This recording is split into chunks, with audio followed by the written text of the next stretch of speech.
avance avec assurance et communique avec un sourire. Allô, sur mon chemin, en pensant au lendemain seul, mais mon père me tendait la main. Si je face à mon destin, faut-il tout recommencer, tout faire, mais avancer jusqu'à changer de vie, oui, changer d'état d'esprit.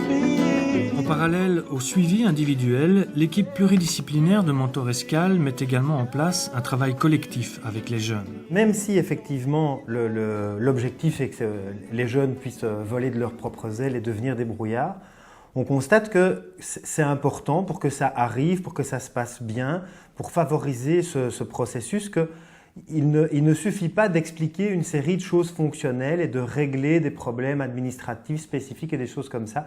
C'est aussi pour qu'une intégration personnalisée, je dirais, se fasse bien, qu'on va multiplier les occasions que le jeune développe un réseau et que, si possible, ce réseau est plein de couleurs.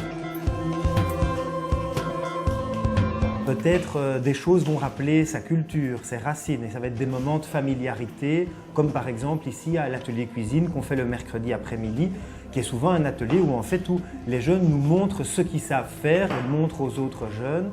C'est quelque chose qui me plaît, d'être avec les gens, sympathiser, connaître des nouvelles gens et jouer avec les gens, des nouveaux, et surtout la cuisine, j'adore. Je me dis que quand je suis à Mentor Escale, je suis bien entourée. Pour moi, c'était un plaisir d'abord de voir d'autres cultures et de voir d'autres trucs que je ne connais pas. On parle ensemble, souvent on échange souvent nos problèmes et chacun peut conseiller d'autres que des trucs qu'il ne faut pas faire, des trucs vécus, quoi. Avant, quand j'étais au centre, on était 200, 300 personnes. Après le centre, quand je viens ici à Mentor Escale, ici on habite tout seul, on a une chambre.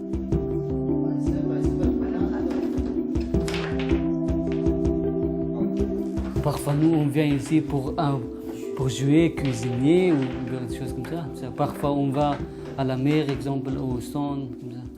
Il y a beaucoup d'activités avec Mentor Escale. Parfois, ils voient que les jeunes ils sont seuls et ils organisent une sortie.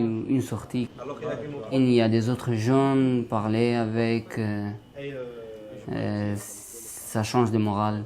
C'est-à-dire qu'il va y avoir donc mille et une petites propositions et on va dans la relation découvrir petit à petit qu'est-ce qui peut être adéquat pour telle ou telle personne et c'est une co-construction, une co-découverte ensemble plutôt que de se dire tout jeune doit forcément passer par telle ou telle étape. Pour moi en tout cas c'est assez primordial ce travail collectif. Grâce à ça je peux avoir un contact privilégié, donc les jeunes après savent très bien qui je suis de toute façon, mais alors me connaissent via un autre billet qui est le quotidien, qui est on va faire des courses, on fait un atelier cuisine, on va faire une activité à la mer ou des choses comme ça. Et donc quand il y a des difficultés, eux ils viennent de leur plein gré me trouver parce qu'on a eu au préalable une rencontre tout à fait, on va dire, normale, sans être dans un bureau avec quelque chose d'un peu oppressant pour eux.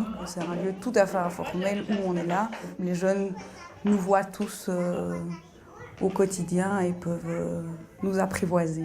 Un autre aspect du volet collectif, c'est que nous sommes aussi très ouverts aux propositions de bénévolat et aux stagiaires. Et l'idée qu'il y a derrière ça, c'est bien sûr de nous soutenir dans nos actions, mais c'est aussi le plus tôt possible de mettre les jeunes en contact avec d'autres personnes qui ne sont ni des professionnels ni des jeunes dans leur situation.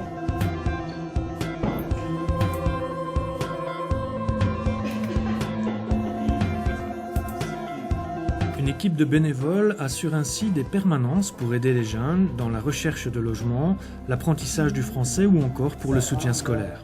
Au Maroc, qui était très pauvre, avait épousé. C'est comme marié. À la base, je donne des ateliers lecture, mais là, c'est vraiment adapté aux jeunes et à leurs besoins. Donc, on va voir un peu quelles sont les problématiques un peu spécifiques du jeune et travailler un peu plus là-dessus. Mais tu lis bien, c'était bien, t'as fait pas beaucoup de fautes, Marouf. Je viens toutes les semaines ici pendant 2-3 heures pour aider des jeunes dans leur recherche de logement. C'était un public, les jeunes mineurs non accompagnés que je connaissais pas du tout. Et c'était l'idée de me mettre mon temps, j'avais quand même du temps disponible, mettre mon temps au service de quelque chose que je trouve utile. Et puis quand je suis venu dans la SOS, je me suis tout de suite pas rendu compte que c'était un chouette cadre avec vraiment un accueil du public qui est très bien réalisé. Et donc voilà, c'était l'idée de mettre mon temps au service de quelque chose d'utile. Ici, si un jeune il vient, la première chose, je vais lui dire que tu peux faire de confiance à Montorescal, parce que c'est pas des gens qui vont te mettre dans les puits, mais ils vont te sortir de tes problèmes que tu as. Même il y a des gens qui te poussent pour avoir étudié et d'avancer dans la vie. Bon, au début, j'avais peur, mais après, je me suis dit, je serais aidée par Montorescal jusqu'à mes 25 ans. Donc, ça serait... Enfin, j'ai pas à m'inquiéter. Il y aura toujours ces gens-là pour moi. On est là, on est comme une famille. Là où j'ai pas eu la chance d'avoir une famille pour... Il m'apprend des trucs sociaux, des trucs... Blindé de trucs, et même pour me donner l'affection, je pense que je reçois ça ici à Montor. S'il n'y avait pas eux, avec qui j'allais apprendre ça? Il n'y a personne qui va venir m'aider comme ça pour me dire ouais, il faut faire ça, il faut être à l'heure, il n'y a personne. Avoir un minimum de temps est fondamental parce que déjà il y a une dimension une relation de confiance qui doit s'établir pour qu'on puisse faire un travail en profondeur et de qualité, et on doit vraiment pouvoir s'adapter aux besoins des jeunes et à leur niveau d'autonomie. Maintenant, ce temps est très relatif parce que donc on intervient vraiment dans cette période de transition entre la sortie des centres d'accueil jusqu'à ce qu'ils soient un petit peu lancés dans un projet de vie.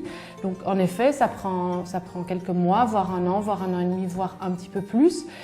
Mais finalement, qu'est-ce que c'est par rapport à une vie tout entière? C'est vraiment ce moment clé de dire, voilà, t'es parachuté ici en Belgique, tu dois débuter une nouvelle vie. Qu'est-ce qu'on peut te donner comme outil, comme piste pour que par après, tu puisses prendre les choses en main par toi-même et partir dans un projet de vie qui te permettra d'avoir une vie décente et de t'insérer dans la société.